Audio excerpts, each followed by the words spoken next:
Our next speaker is Steve Finkbeiner from the Gladstone, and he is going to talk to us about cellular models, robotics, and deep learning, from mechanisms to treatments. I've also got my title inside by allowed. Mutations is small. The heritability of this disease is actually pretty high. So the latest figures from ADSP for Alzheimer's disease is 70 to 80%. I realize a lot of that's driven by ApoE, but still. ALS, it's like 40 to 60%, even though the fraction of, again, familial mutations is really low. And even for Parkinson's, maybe 30%. So it's much higher. And so to me, that tells us that the seeds for a lot of these diseases is in the genome, but each of the seeds has such a small effect size, it's very difficult to study them individually. And maybe what you need is to have those seeds sort of grow up, bubble up through the biology of the cell to get to a stage where you're actually going to get manifestations that lead to neurodegeneration. One idea would be if these seeds are scattered through the genome, maybe for certain diseases, what you're getting are variants that are in genes that converge on certain cell pathways, like, let's just say autophagy for the sake of argument. And I think that has really important implications for our approach to modeling, if that is the case. Most Alzheimer's disease GWAS loci, for example, and this is true for basically all GWAS, are in non-coding regions. And in fact, if you look specifically at the AD GWAS loci, they've actually evolved more rapidly than a lot of other areas of the genome. So what that means is those are going to be relatively poorly conserved in non-human species. And so that's been one of the motivations for thinking about trying to bring in more human biology into our experimental models to do modeling. And it's been a major motivation for us specifically to use iPS cells. And you're going to hear from Andrew later. Judith raised one of the limitations of iPS cells. One of the great things is you can make basically every cell type in the body, and you can get those cells from patients, so you can completely retain whatever genetic seeds are in the genome for that patient. But they tend to be relatively immature cells, and so there are these other strategies, transdifferentiation, which also start with human cells, but do a better job retaining aging epigenetic marks. That approach isn't perfect either. I think the two together are really helpful. The second point I want to make is this idea of, okay, I've got a model. What phenotype should I be looking for, or what should be the phenotype? And there is been forever, at least as long as I've been in the field, a strong impulse to try to focus on the pathology we see in human brains and see if we can replicate that in a dish or whatever. And I understand that. But this figure is from Trey Eideker's work and actually is talking mostly about cancer. And the cool idea I really like in this, and cancer I feel like is ahead of us in this regard, is that there are many cancers, like breast cancer, that can arise from different mutations completely. And so if you think about the seeds being in the genome, if you're starting to look at phenotypes, it's really going to matter what the entry point is for your phenotypic analysis. Whereas if you go all the way downstream to phenotypes, they may look almost identical. You may not be able to tell them apart, hence the problem with patient stratification. So you have to be very thoughtful about this phenotypic analysis. Likely, the genome is funneling into, maybe converging on certain phenotypes, and the farther down you go, the more likely you may be to capture phenotypes that represent a disease, whereas if you're up here, it may look really heterogeneous because you're looking at things that are just one step away from the genome. So I think that's important to keep in mind. The other source of complexity, I think, with these diseases is that they're like a nightmare for a reductionist biologist. These diseases tend to be really slow. They're late onset, so all bets are off in terms of evolution. They're cell-specific, and they tend to be stochastic in the sense that you can tell that, in general, cells are going to die in a region in an accelerated fashion, but you can't tell with any confidence which cell is going to die. And so this makes it extremely challenging. Plus, these diseases happen in a brain, and brains are notorious for their plasticity, both at a cellular level and at a circuit level. So there's going to be a lot of coping and adaptive and even maladaptive changes that get really confusing. And so, the way I sort of think about this is we've gotten really good at characterizing the clinical courses of disease. We take snapshots of the human brain and characterize pathological hallmarks. It's really tempting to think that that's a linear pathogenic process where one thing leads to another. When in fact, it could be a lot more complicated. It could be that maybe some of these early changes are on the pathogenic pathway, but there are other changes that may be incidental, or even coping mechanisms. Maybe some of these are coping mechanisms, and some of those coping could be adaptive responses, helpful, or even harmful maladaptive responses. So we really like the idea, too, that there may be common threads to these neurodegenerative diseases. They may have very different starting points, but in some cases, things like proteostasis, autophagy lysosomal pathways, neuroinflammation, mitochondrial dysfunction could be some of those downstream phenotypes that, on which these diseases converge. So we couldn't figure out a way to really address this. So we invented a technology years ago that we continue to develop. We call robotic microscopy. We reasoned the only way we were going to figure this out was to be able to build systems that would allow us to follow the whole disease as it unfolds in a dish, at least within the constraints of our model system, repeatedly watching in single cells as those endophenotypes appear, and then ultimately a fate appears so that we could measure the relationship between the two. So you're looking at this right now. This is a 4th generation system. There was a 3rd one in the background. But the key invention, I think, it's fully automated, but the key invention really is software we wrote that enables the microscope to register the position of the plate so that you can put it back in the incubator, bring it back out 24/7 for days, weeks, months if you want, and go back to literally the same cell as often and for as long as you want. And we've done things 6 months. It can go, like I said, as long as the cells survive. And then we've developed a bunch of biosensors that we use to visualize some of those endophenotypes as well as what we think are disease-related phenotypes. But again, what this repeated measures allows you to do is essentially borrow a lot of the statistical tools that are used for engineering, time-to-event analysis, or clinical studies, and to be able to then ask the question, okay, I see some change early. What's its prognostic value? Does it predict an earlier fate, a later fate, or it has no effect at all? To get at this issue of unraveling cause and effect mechanisms. And then really create the blueprint with something like this for how you think the biology might work and how you could intervene, and then test it with perturbogens.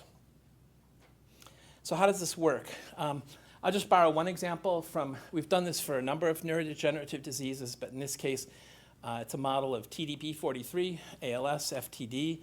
Normally, this is a protein that's found in the nucleus in cells. And you can model this in a dish just by introducing a tagged form of TDP-43. But you can see in patients as well as in our model system that sometimes TDP-43 mislocalizes to the cytoplasm. It's been an observation in disease, but the meaning wasn't very clear, or at least the prognostic significance wasn't clear. TDP-43 also accumulates in our dish as well as in patients.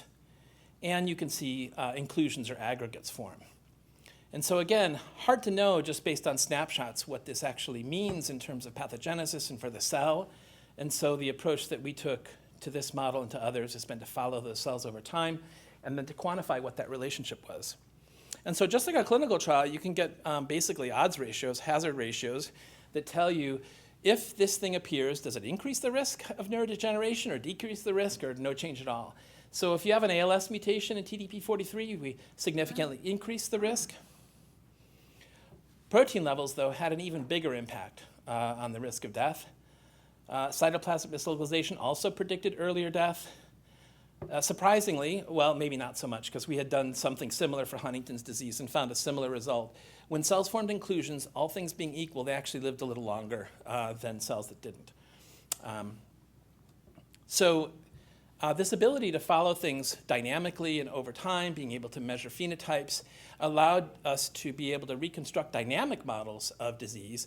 And this is the sort of synthesis of about 15 years of work on a number of these diseases, where we were able to identify proteins prone to misfold, toxic conformations, visible inclusion bodies, things you can see by the microscope, and then also using biosensors to be able to measure specific proteostasis pathways like autophagy or proteasome function in the context of these other players. Now, lots of limitations here. Our initial work was mostly in rodent neurons. We were using ectopic overexpression of these proteins, but continually trying to improve. One of the things we did initially was to develop conformation-specific antibodies and use Bayesian approaches to try to infer then from these images which conformers might be important, and then using structural approaches to understand as much as we could about what the conformation was that was bound to the antibody that was the most predictive. And consistent with our findings, it was labeling a malfolded conformer in the cytoplasm and not outside the inclusion. And in fact, antibodies that labeled the inclusion actually predicted survival unexpectedly. We're working with Wkshp now, so we've developed ways to be able to use the alphanumeric codes on the grids for cryo-ET to be able to exactly identify the same cell we follow while it's alive, then take it down to Stanford and look at, by cryo-ET at the structures that form in those cells. Something I'll talk a little bit about tomorrow is maybe even going label-free, being able to look at endogenous proteins using deep learning. And then the last thing is just mentioning the proteostasis biosensors that I mentioned before. So Hello tasked me with talking about models, so I want to make sure I don't get too far off the reservation. The IPS field has made a lot of progress. So we were part of the founding NIH initiative to develop IPS cells for a variety of neurodegenerative diseases. At that time, the protocols to make specific cell types were very rudimentary and pretty poor. But now we have just amazing protocols for making medium spiny neurons. We have dopaminergic neuron protocols that are also very good, and we have a great reporter line from Tim Affelt at Mount Sinai that lights up very faithfully in dopaminergic neurons. D-tomato, it's just amazing. Protocols to make non-neuronal cell types like microglia. And the point I wanted to make here, to get back to the complexity theme, is this idea of emergent phenotypes. So, for example, we study a disease called frontotemporal dementia caused by progranulin deficiency, lots of neuroinflammation in that disease, lots of neurodegeneration. If we take neurons from patients with that FTD, they definitely are significantly dying sooner. And if we look at microglia, they're hypersensitive. But if we put those two together, we really get fireworks. So there's a synergistic activation when those patient microglia in particular and patient forebrain neurons are put together. And I think that potentially illustrates this idea that there may be emergent phenotypes that you're only going to see if you move beyond monocultures to something more complex like 2D cultures. And this is just an example. It may be hard to see in the room, but we've now developed a recipe that will make iPS cells into both motor neurons and skeletal muscle that form functional neuromuscular junctions. And we've seen, especially in our ALS models, C9 and others, that the neuromuscular junction seems to be the first thing to start to degenerate. And then just moving on in complexity, I think 3D and organoid models have really made a lot of progress. When we first dabbled in this, they were so variable, very difficult to manage, but they really have improved a lot. And I think there's a feeling in the field that the improvement in sort of 3D cell stoichiometry, sometimes you can achieve more mature phenotypes than you can with just 2D monocultures. And they also tend to survive a lot longer, so you can do much longer term experiments. Really opens up a lot of possibilities. And we've made now a Down syndrome organoid model that has great neurodegeneration phenotypes without any ectopic overexpression in both forebrain neurons as well as inner neurons, as well as some really interesting astrocyte phenotypes. And we've adapted one of our microscopes so we can do that in basically 4 dimensions, high throughput. And then I don't have time today, but there are some also really exciting new microphysiological systems. So still we're missing endothelium and vasculature and things like that. And there are new systems now to try to bring those pieces into the puzzle to be able to develop a more complex system and even mimic the blood-brain barrier. Last slide. I think since the conference is sort of designed to kind of stimulate, I think there are 2 questions on my mind. One is, there's clearly advantages to building more complex models, especially when there's a biology that you want to study that only can be studied when things, as an emergent property of maybe 2 or more cell types. But I do think it raises the question, how complex do we want to get, or do we need to get? I mean, certainly in my experience, doing a lot of high throughput screening, the more complex the system, the more variable the results often become, and that reduces your sensitivity. And in fact, we even have 8 Huntington's disease models where we put them in an older protocol, making medium spiny neurons that was more variable, but that's the cell type that's supposed to be the most vulnerable in Huntington's disease, versus a cortical protocol that was just less variable, and we saw phenotypes much more clearly in the cortical protocol. So I think that's really important to think about, and I think, how do you qualify the level of complexity that you need? We're doing some work within FoundInPD, which is a consortium to study the IPS lines derived from the PPMI patients. You heard about this earlier. And one approach we've taken there is to do single cell RNA-seq on the cells that we generate, and then to look at the GWAS hits that come from our PD studies to see in which subpopulations of cells are those genes expressed. That should be the place where we actually try to do the modeling and study the role they play. And then we've even taken it a step further, and this is kind of the idea I just want to throw out, and you can beat me up about it. But in general, modeling has been really focused on mimicking pathology. But fundamentally, what models are supposed to do is predict what's going to work in the patient. And they have utterly failed at that level. I mean, literally, the preclinical pipeline for neurodegenerative disease has completely failed its primary role, which is to de-risk things that are going to go into patients. So drug companies are forced to play roulette, at phase 3, essentially. So what if we tried to qualify models in terms of their predictive value instead of mimicking pathology? Like, what can we measure in a dish that will predict something about the patient from whom we measured those? And I think that is one of the exciting parts of deriving models from humans is you couldn't, we in particular have focused on models derived from patients that have a really rich, deep clinical history. A lot of times I'm a neurologist, so sometimes I'll do the phenotyping myself. And so this is just very beginning, but we just tried to ask, if we measure neurodegeneration in the PPMI lines and we look at the polygenic risk score of the patients from whom those lines came, do we see a relationship? And we did. We saw significant relationships. So the ones who have the highest polygenic risk score died the soonest. I don't show it here, but they actually had basically a neurodegeneration risk that was equivalent to like LRRK2 or GBA. It was significant. And so encouraging. I think there's a lot more to do, but I think, ultimately, hopefully, we'll get a drug and we can reverse engineer the whole pipeline to find the model that would have predicted it. But lacking that, maybe taking advantage of patient data to predict something about that patient and qualify models that way. Thanks for your attention. Thanks, Steve. Questions? So I've got an interesting observation on the polygenic risk score. Yeah. When Andy Singleton and company run those, they also seem to have more inflammatory markers. And I know Tom Gasser was trying to do that at one point in conjunction with plasma cytokines, and the plasma was just way too noisy. Yeah. There was some hint about IL-6 and TNF, but it just never really worked out. But in terms of the polygenic risk score and cumulative, quote, inflammation, phenotypes, that seems to also correlate. Yeah. For PD. Questions? Yes. I have a question. This is Judith Friedman. Can you hear me? From the sky. Hey, Judith. Okay. Hi. So this may be something for a longer in-person discussion. But when you talk about phenotypes, and for somebody wanting to do mechanistic work, this is let's say the most terrible question in these neurodegenerative diseases.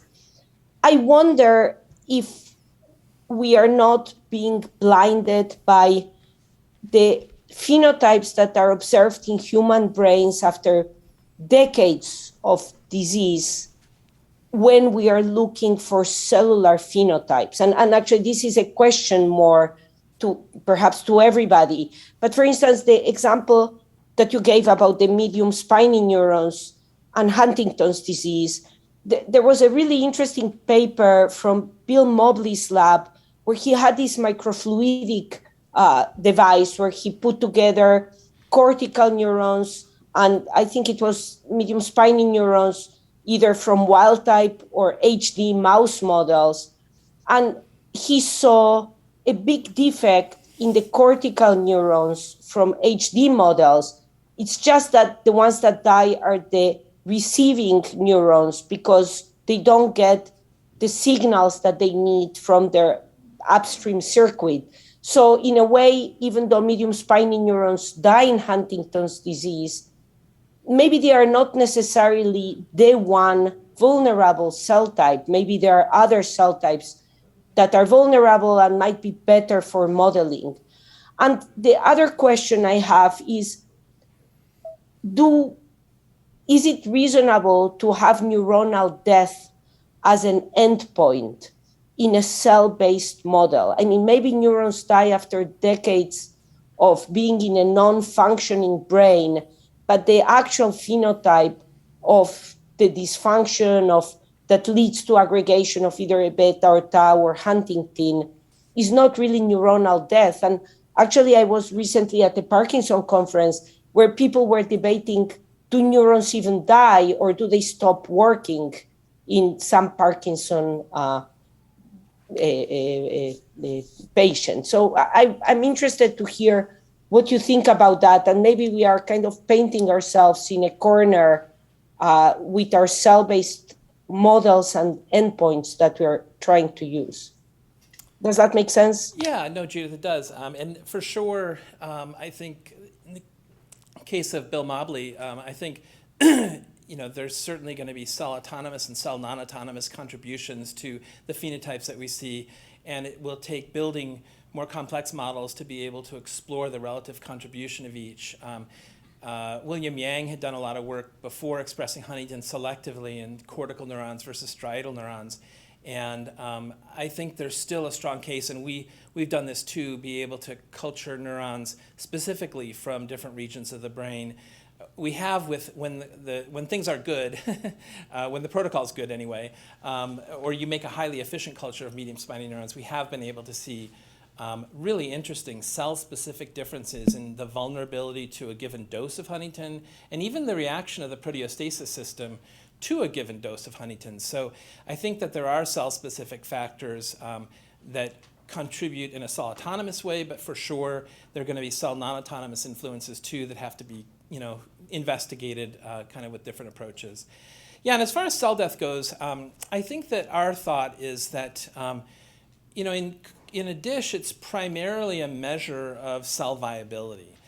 So I wouldn't even go so far as to say necessarily that we're mimicking exactly the neurodegeneration that's seen in vivo, but it turns out to be an extremely sensitive measure of impairment to cell biology in a dish. And I think particularly with this longitudinal approach, we've estimated it's anywhere between 100 to 1,000 times more sensitive than if you just take snapshots, and that's mostly because it does a little better job dealing with signal-to-noise issues. So what I can say confidently is that we have seen a very strong relationship between premature death and genetic susceptibility or genetic impairment in cell biology function, either driven by known disease-causing genes or polygenic risk score. So for me, that's kind of the way I think about it more, is that here is maybe a measure, a quantitative measure of the viability of that cell. And so now you have this system while it's alive that you can begin to perturb and understand sort of how either different genes or cascades or biological pathways and their perturbations might relate to that viability endpoint. Okay, Bahare, and then we'll move on to Andrew. Quick question. In your organoid models, were you able to integrate microglia? You mentioned astrocyte and neurons. Yeah, so I showed one example where we did microglia and forebrain neurons together in 2D cultures for progranulin, and that was where we got this really dramatic increase in neuroinflammation as well as neurodegeneration.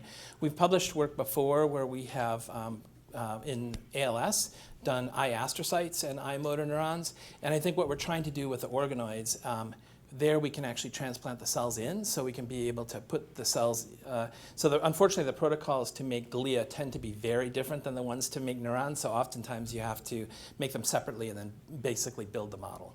Okay, thank you. Okay, one last question while Andrew gets set up from Sarah Shamuradian online. Yes, thank you so much. Quick question, kind of following up on what Judith was talking about with like the endpoint of neurons and trying to kind of avoid getting cornered in that. How can you comment on biosensors biosensors of the cell of having readouts in live neurons to then be able to track like not just oxidation what can we do to tackle readouts in live cells for more complex indicators of cellular health before the neuron is dying? Because when we're talking about linking this to, I mean, this is important for different aspects, including linking to cryo-EM, cryo-ET, different studies, to be able to really correlate like those readouts to structure and higher resolution information of macromolecular assemblies, et cetera. Could you comment a little bit on that? Yeah, sure. So, I guess the first thing to say is that part of the reason we built this longitudinal platform was we wanted the ability to work back in time and to get to progressively earlier and earlier endophenotypes that might have predictive value. And the mathematical tools that we've used to try to look at an early image and predict what happens later originally were mostly statistical tools, Bayesian tools, but increasingly we're able to use deep learning and AI to be able to do that very effectively and basically predict the future of cells, and to even use semi-supervised learning, and I'll say a little bit more about this tomorrow, to be able to see things in images people can't, to be able to maybe direct the investigator to features that are changing in a cell that might not be obvious, that portend a particular outcome. But in addition, because you asked the biosensor question, we have developed this thing called the physical exam of the cell. It's like 300 biosensors that was sort of patterned on the idea of sort of a physical exam of a person, where you have a set of sensors that are very sensitive for a variety of different biologies in a cell that would give you a quick look at kind of overall health of the cell, a little bit like going to the doctor and getting a physical exam, and then tiers of biosensors under that that would allow you to look at more specific biology. So we'll liquid phase separation, stress granule formation, things like that. We have biosensors to look at that. We have biosensors to look at different proteostasis pathways, to visualize organelles. So there's a lot more work that can be done, but those allow us to be able to observe changes in the cell while it's alive, oftentimes long before we see really any other indicators of problems with cell health. And so we're hoping that we can use that in effect as sort of a ladder to continue to work backwards in time to understand, what really is driving the cascade from the beginning. Thank you. Thank you, Steve. Okay.